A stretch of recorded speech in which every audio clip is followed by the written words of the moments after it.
if tomorrow God answered all the prayers that you prayed today, how much of the world would be changed?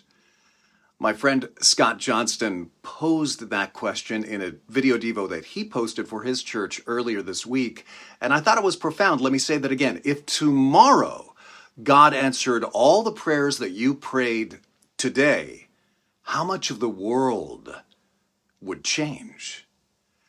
I know so often my prayers tend to be, God, help me to get my work done today. Help my kids with their troubles. Help our church here in Santa Cruz. Help the Chiefs not win yet another Super Bowl.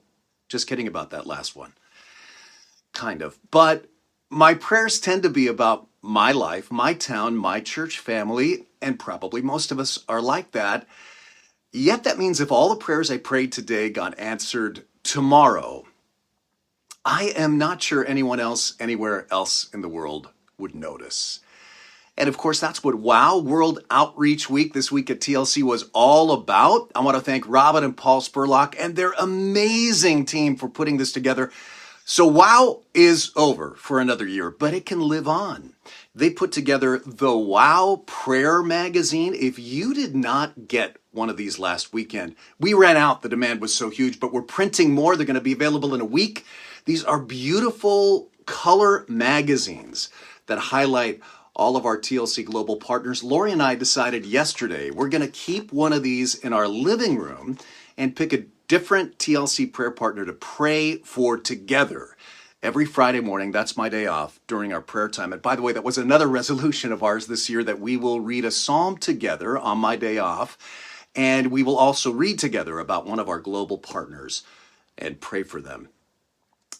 I got to be honest with you. I know this is God's will for you and for me. In Colossians chapter 1, starting in verse 6, the Apostle Paul says, all over the world, the gospel is producing fruit and growing. And that's what WOW World Outreach Week has been about at TLC, raising the conscious, the awareness of that, right? That all over the world, this gospel is growing. And Paul goes on, just as it did among you from the day you first heard and truly understood about God's grace. And then in verse 7, he talks about the person who was their missionary, who on Paul's behalf preached Christ to them. His name was Epaphras. And then Paul goes on to say in verse 9, for this reason, since the day we heard about you, we have not stopped praying for you.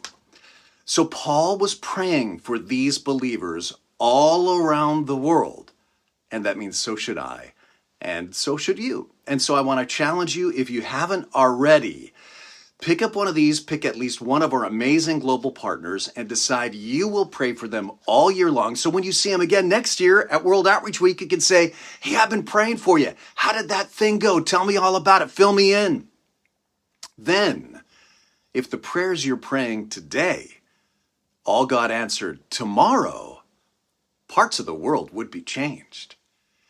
Hey, this weekend I'm so stoked, not just for the Super Bowl, but our series, How Joyful People Think, continues with one of my favorite words in the whole Philippians 4:8 list. You will learn a key to joy that is so simple, so thoroughly biblical, yet I would bet most Christians don't even know it's in the Bible, and you're going to be surprised when I explain it to you. So that is this weekend, also communion. Also, our welcome lunch after the 11 a.m. service next to Loft. Services, as usual, are Saturday at 6 p.m., Sunday at 9 and 11. Hey, the game does not start till 3:30. You got time to make your nachos. So, Lord willing, I will see you at church this weekend. God bless you.